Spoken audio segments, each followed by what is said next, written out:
Welcome to Femme Fantasy, where transformation, elegance, and self-discovery come to life. I still remember the first time it happened, like it's burned into my memory. One minute, I was the guy everyone knew on campus. The jock, the football captain, the guy who never worried about homework, clothes, or what anyone thought of him. The next minute, well, let's just say I found myself in a place I never imagined. Sitting on the floor of a sorority house, surrounded by mirrors, makeup, and a group of girls who looked at me like I was their newest project. It started innocently enough. My friends dared me to go to a sorority mixer. I laughed it off, flexed my muscles, cracked a joke or two, and agreed to stop by. I thought it would be just another social scene, me tossing a football metaphorically into the air, tossing back a beer, maybe flirting a little, and then heading home. I never imagined the sorority girls had a plan for me. It was after the third drink that they cornered me. They weren't mean about it. Well, maybe a little, but there was this gleam in their eyes, this playful dominance that made me suddenly feel very small. "You think you're tough, huh?" one of them said. I nodded, laughing nervously. She smirked, and before I knew it, they had me agreeing to a challenge. A challenge that, in hindsight, I should have run away from. They called it a makeover. That's all they said. Just a harmless little makeover. But their idea of harmless was, let's say, aggressive. First, they swarmed me with skirts, heels, and dresses. I laughed nervously, joking that they couldn't possibly get me to wear that. They didn't laugh. And that's when I realized they weren't joking. They sat me down in front of a massive mirror and, like a pack of artist warriors, began their assault. Foundation, concealer, blush, lipstick. They applied everything with precision, chatting like they were teaching a novice. I felt my hands shake. My reflection was shifting, but I kept thinking it wasn't real. Surely, I'd wake up in my dorm room soon. Then came the clothes. Oh, the clothes. Skirts that twirled just enough to make me dizzy, tight tops that I'd never imagined touching my skin, and shoes that were, well, let's just say I hadn't walked in anything like that since I was a toddler. The strangest part wasn't the clothes themselves, it was how they began to change how I moved. My gait felt different, lighter, somehow unrecognizable. The mirrors were relentless. Every angle reflected someone I didn't know, but someone the girls seemed to adore. By the time they were done, I was unrecognizable. And I wasn't just talking about the makeup or the outfits. I felt different. Vulnerable, exposed, but strangely exhilarating. They had done it, they had turned the football captain into something completely new. Something they controlled. As I stumbled out into the main room, trying to adjust to the heels and swaying skirt, the girls clapped and cheered. I was embarrassed, humiliated, but also, I couldn't deny the thrill. Something was happening to me, and I wasn't sure if I liked it or hated it. I sank into a chair, my face hot, my body strange, my mind spinning. And that's when one of them leaned in, whispering, "This is just the beginning. You'll see." I shivered. Not just from the heels. Something bigger was coming, and I had no idea how to stop it. The next morning, I woke up in my own dorm bed, fully expecting that the previous night had been some weird, alcohol-fueled hallucination. But no, my phone buzzed incessantly with texts and pictures from the sorority girls. Pictures of me. In makeup. In heels. In a skirt that I could never have imagined wearing.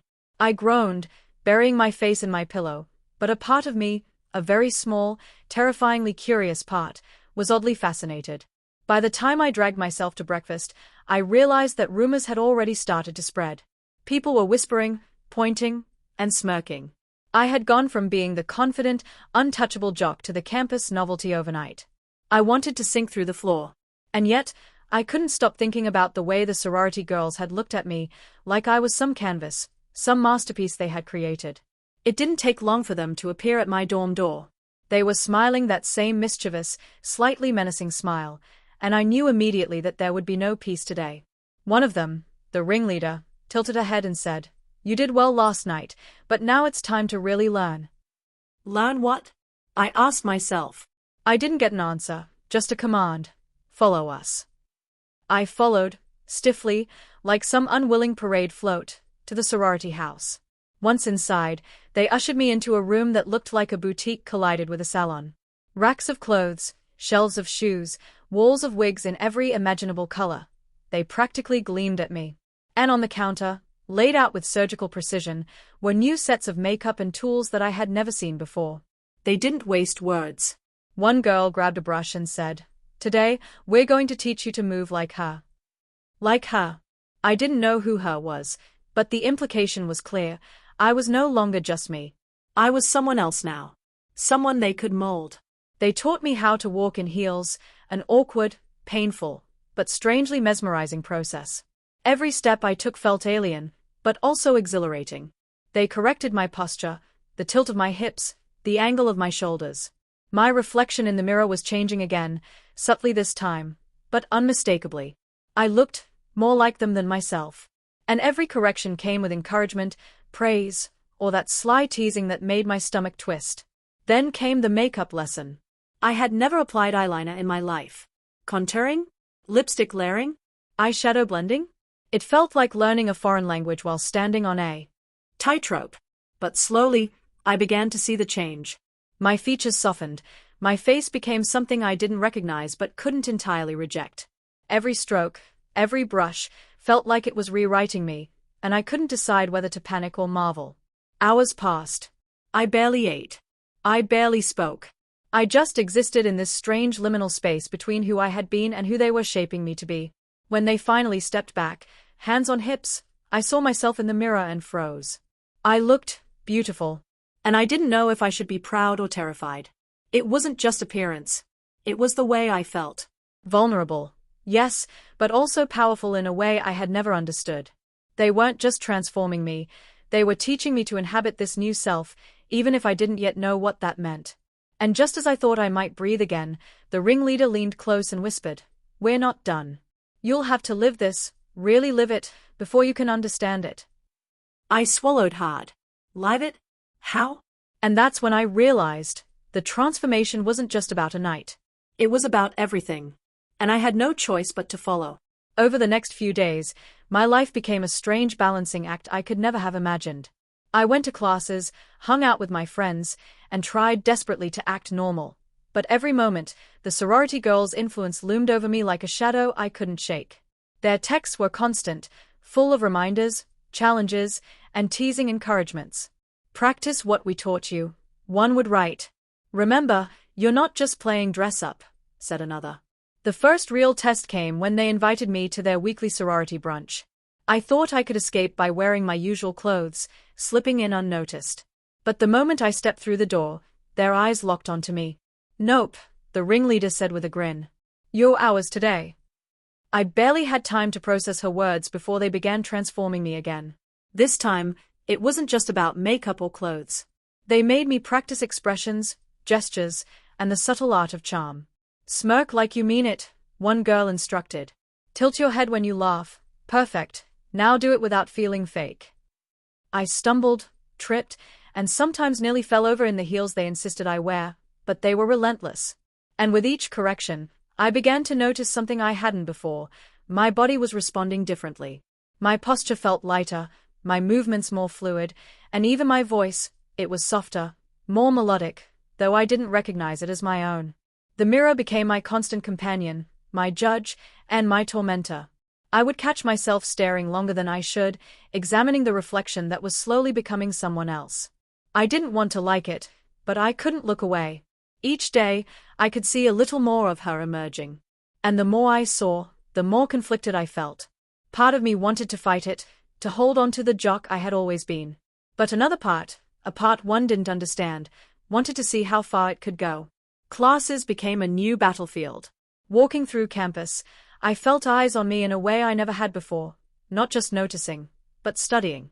People whispered, laughed, and sometimes smiled. I realized I was performing constantly, even when I thought no one was paying attention. And deep down, I hated it and loved it at the same time. One evening, they cornered me again at the sorority house. "You've done well," the ringleader said, "but now it's time to make it real." My stomach dropped. "Real?" I asked, my voice wavering. She handed me a full wardrobe and a binder full of tips for confidence, posture, and etiquette. "You live like this for a week," she said simply. "Full immersion. Only then will you understand." That night, alone in my dorm, I tried on the outfits in secret. It felt different. I was nervous, yes, but also strangely proud. I moved in ways I never had, smiled at my reflection, adjusted my hair with care. For the first time, I realized this wasn't just about their game, it was about me discovering a side of myself I hadn't allowed to exist. By the time I returned to the sorority house the next morning, I had a sense of anticipation I couldn't explain. I was terrified. I was embarrassed. But I also felt ready. And I knew that whatever happened next would push me further than I had ever imagined. The week of full immersion began slowly but relentlessly. Every morning, I dressed in the carefully curated outfits the sorority girls had selected for me, each piece more challenging than the last. Skirts that twirled just enough to make me dizzy, blouses that demanded attention to every crease and seam, heels that seemed determined to test my balance. But it wasn't just clothing. They coached me through every aspect of presentation, every nuance of movement, every subtle flick of the wrist, every tilt of the head. I was learning a new language, one made entirely of gestures, glances, and postures. The first day, I felt like a complete fraud. Walking across campus, heels clicking against the pavement, I felt every pair of eyes. Some laughed, some whispered, some stared, and I wanted to vanish. But the girls' instructions echoed in my mind. Confidence, always confidence, they had said. And so I held my head high, forced my shoulders back, and kept moving, each step a small victory over the fear clawing at my chest. By the second day, I began noticing subtle changes, not just in how others saw me, but in how I felt about myself. My reflection in the mirror no longer startled me. I moved differently, with a grace I never imagined I could possess. Even my voice, when I spoke or laughed, carried a softness and melody I had never known existed in me. A small part of me, the part one had tried to bury, began to enjoy it. It wasn't just about appearance. It was about identity. Each lesson, each correction, each wardrobe choice was peeling away layers of the Jock I had been, revealing someone entirely new. Vulnerable, yes. Exposed. But also powerful in a way I hadn't understood before. I could charm, I could command attention, I could shift a room's focus without saying a word. The girls had transformed me, yes, but in doing so, they had unlocked something I hadn't even known was inside me. By the middle of the week, the immersion intensified. They made me practice social interactions, walking into a room and drawing attention without seeming desperate, laughing at jokes I didn't find funny but making them seem genuine, standing in a group and subtly leading the conversation without speaking too much. At first, it felt unnatural. Every fiber of my being resisted. But slowly, almost imperceptibly, it started to feel right. And yet, every evening, when I returned to my dorm room, I felt a pang of doubt. Who was I now? Was I still me, the jock, the confident guy who had walked onto campus thinking he owned the world? Or was I becoming the person the sorority girls wanted me to be? The reflection in the mirror didn't answer me, it just stared back, serene, challenging, and utterly unfamiliar. On the 7th day, they introduced a final test, a public event, a social gathering where I had to fully inhabit this new persona. They laid out my outfit, did my makeup, styled my hair, and whispered last-minute reminders. You are confident. You are flawless. You are her. Now go and own it. My heart pounded as I took my first steps into the night, the click of my heels echoing louder than my thoughts, every movement a negotiation between fear and exhilaration. And as I entered the room, faces turned. Some were shocked, some impressed, some amused. I felt a strange surge of pride mixed with embarrassment. I was standing in front of them, fully transformed, fully visible, fully alive in a way I hadn't been before. And the most shocking part? I didn't want to hide. For the first time, I realized that this wasn't just about a dare, a challenge, or the whims of the sorority girls. This was about discovering a new side of myself, a side that could exist alongside the old, not replacing it, but expanding it. And even as I smiled and moved through the room, every eye on me, I knew that this journey had only just begun. After that first public event, something inside me shifted completely.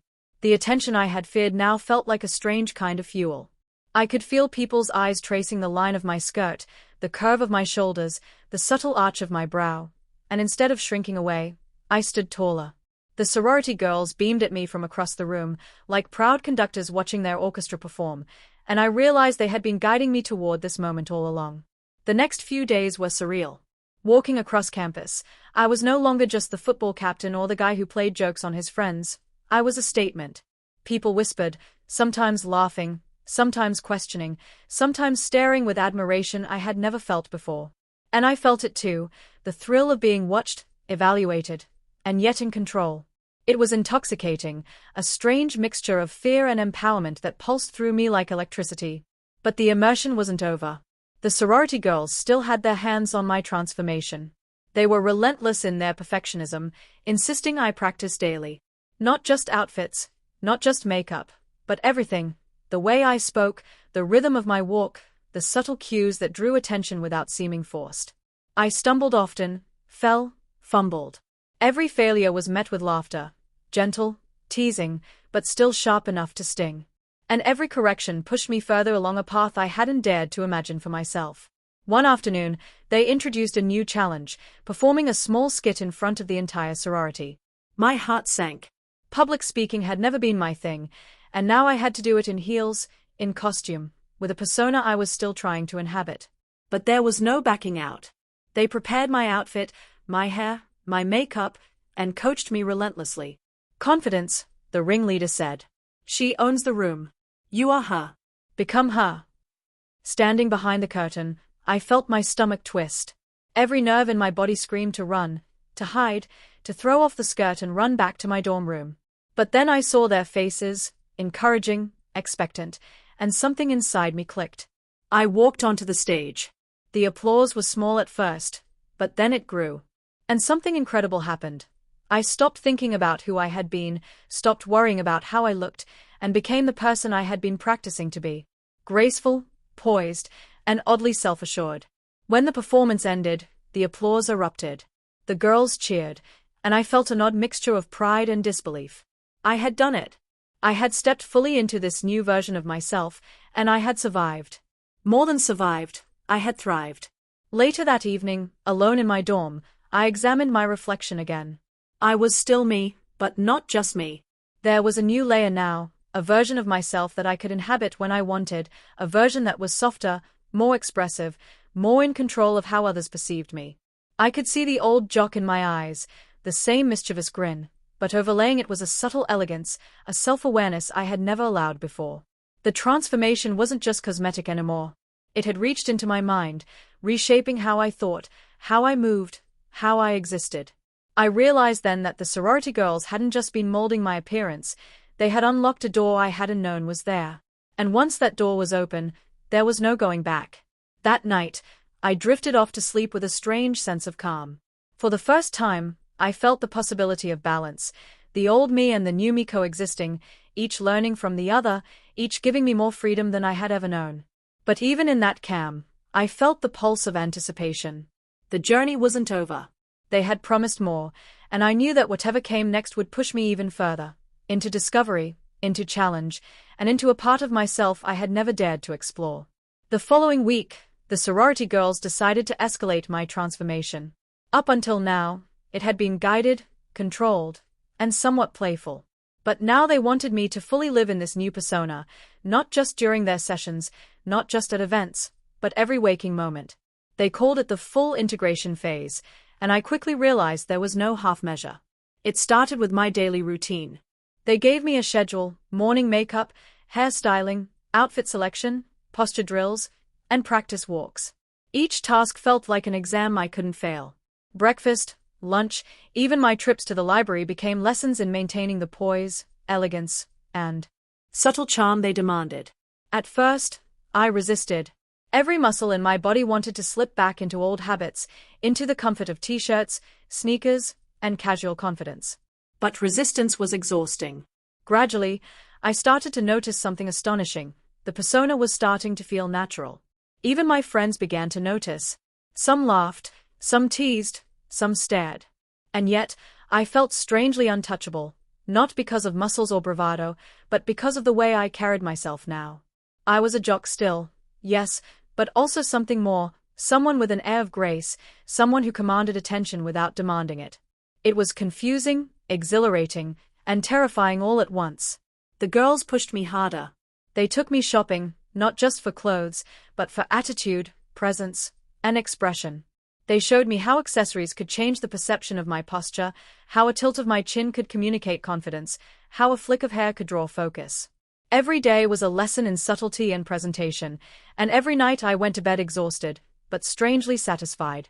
One evening, they took it even further. "You're going to host a mini-event in the lounge," the ringleader announced. "You'll be in charge of mingling, guiding conversations, and making everyone feel included, all as her." My stomach sank. Public events had always been my nightmare, but now it was elevated. It wasn't just performing, it was leading. And the thought of failing in front of them, or worse, failing in front of a room full of people, made my heart race. When the night came, I dressed meticulously, following every detail they had drilled into me. Hair curled just so, makeup flawless, skirt perfectly pressed. I walked into the lounge, heels clicking against the floor, and froze for a moment. Eyes turned. Whispers rippled. And then, almost instinctively, I moved forward. I greeted people, guided conversations, laughed at jokes, and offered subtle compliments. Each interaction felt like walking a tightrope, but the more I did it, the more I realized I could balance it. By the end of the evening, the room had warmed to me. People smiled, chatted, and responded to my cues. The girls watched with triumphant smiles, and for the first time, I understood what they had been teaching all along. This wasn't just about appearances. It was about presence, influence, and self-expression. They hadn't turned me into someone else, they had helped me unlock a dimension of myself I had never explored.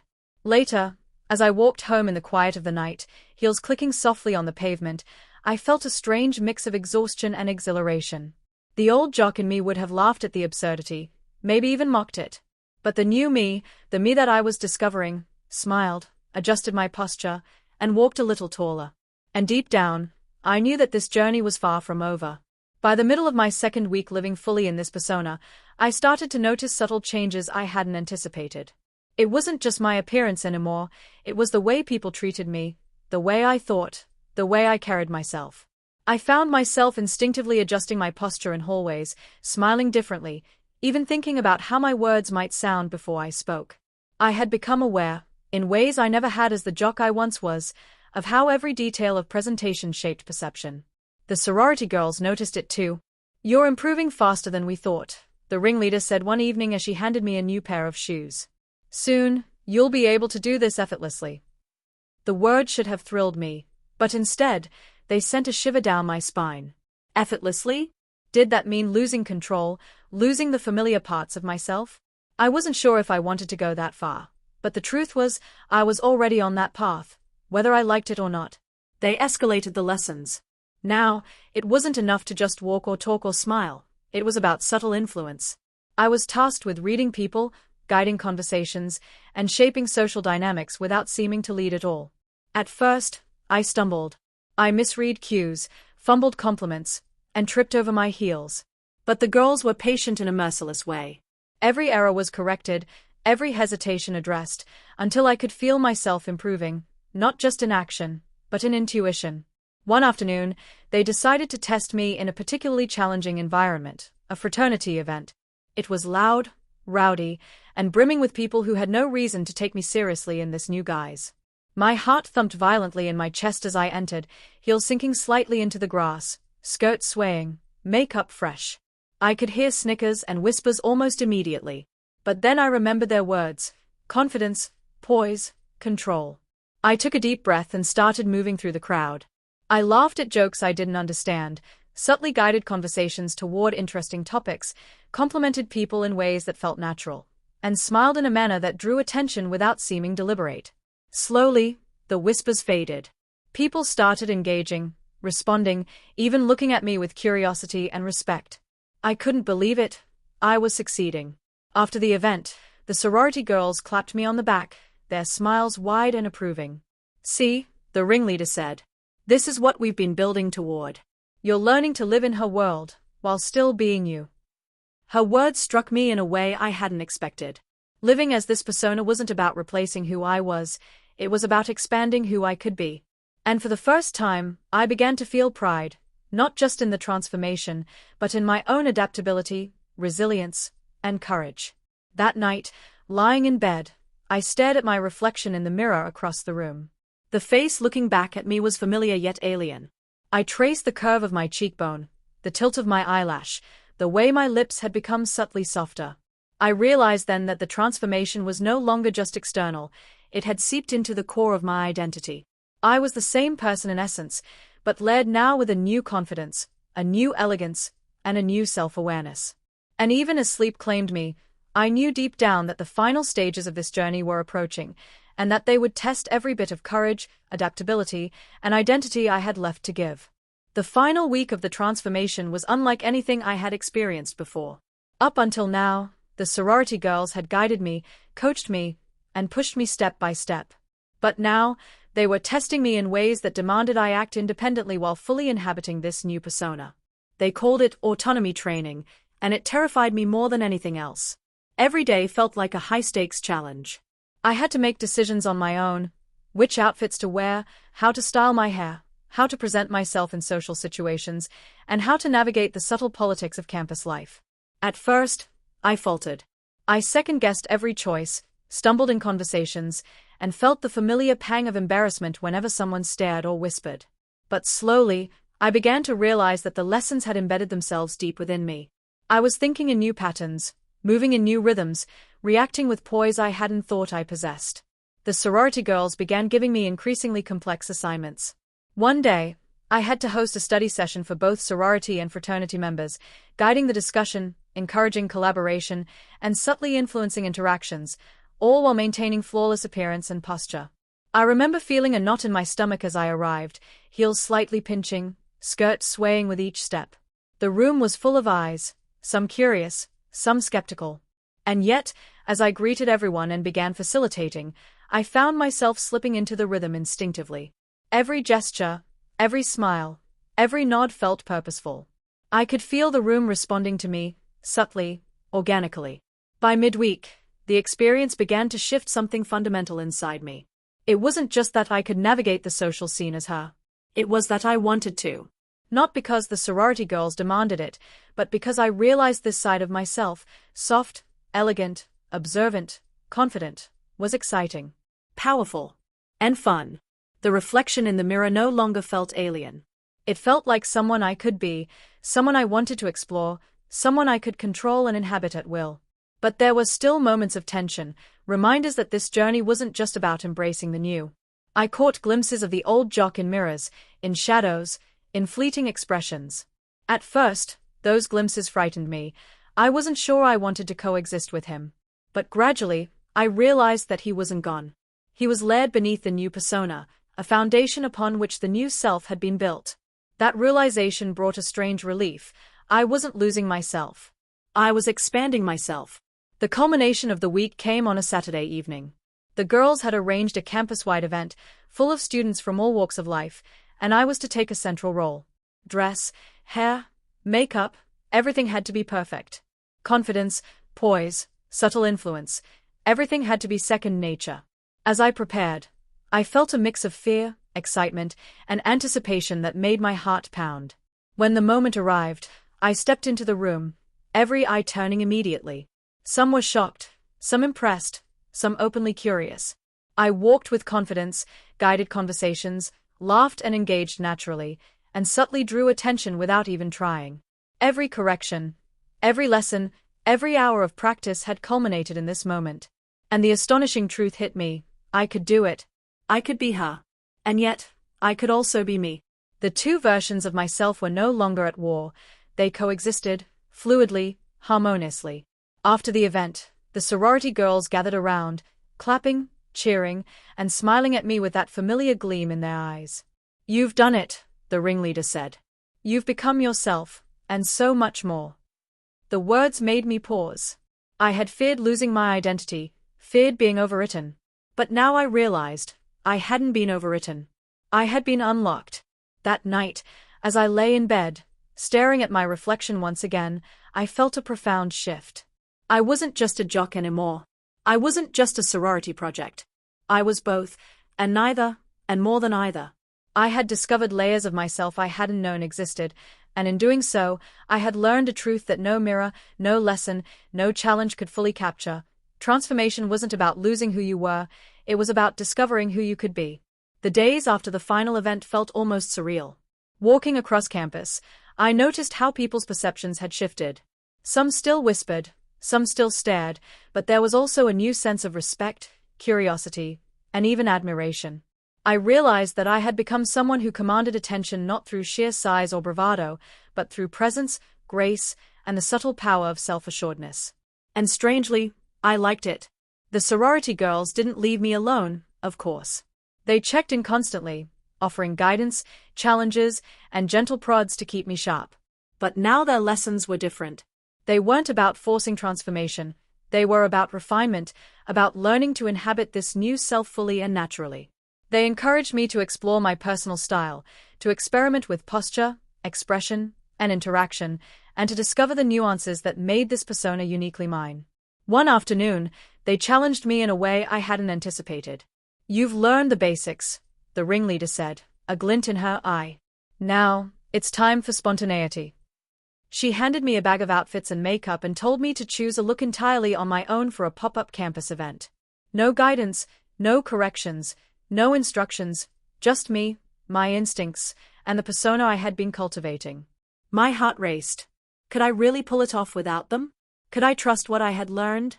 I spent hours choosing, trying, adjusting. I experimented with colors, textures, accessories, and expressions, constantly consulting the mirror for subtle feedback.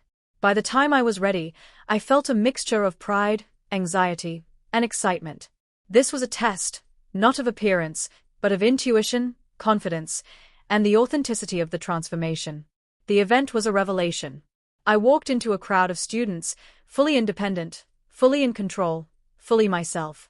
I navigated conversations, engaged new people, and responded to social cues without hesitation. For the first time, I realized that the persona I had developed wasn't a mask, it was a part of me. The reflection I saw in the mirror wasn't someone I was imitating, it was me. And yet, even in that realization, I felt a subtle tension. The old me, the jock, the confident, carefree version, still lingered beneath the surface. Sometimes it popped out in a joke, a gesture, or a casual expression. At first, I worried it would clash, that it would ruin the balance I had been building. But gradually, I understood that it didn't. The two selves could coexist, complementing one another, creating a fuller, richer identity than either could achieve alone. The sorority girls watched from the sidelines, their expressions a mix of pride and satisfaction. They had challenged me, guided me, and tested me, but they had also left me space to grow independently. And in that space, I had discovered something vital. Transformation wasn't just about appearances, about heels, makeup, or posture. It was about self-discovery, resilience, and the courage to explore who you could become, even when it scares you.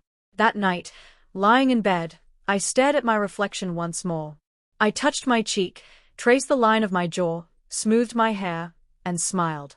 The face looking back at me was familiar, yet undeniably changed. It wasn't just a look, it was a statement, a declaration, a part of my identity that I had earned, explored, and embraced. And as sleep claimed me, I felt a deep sense of peace. I was no longer just a jock.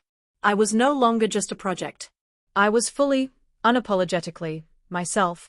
The final stage of my transformation wasn't marked by a single event or lesson, it was a quiet, almost imperceptible shift. By now, the sorority girls had done their part, and I had done mine.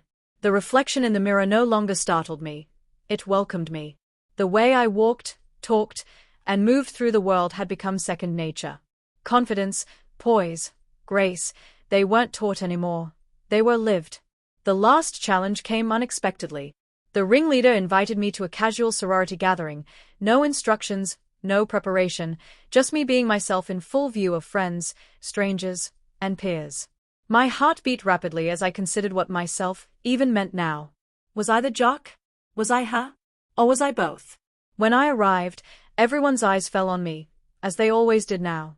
But this time, there was no fear, no uncertainty, only clarity.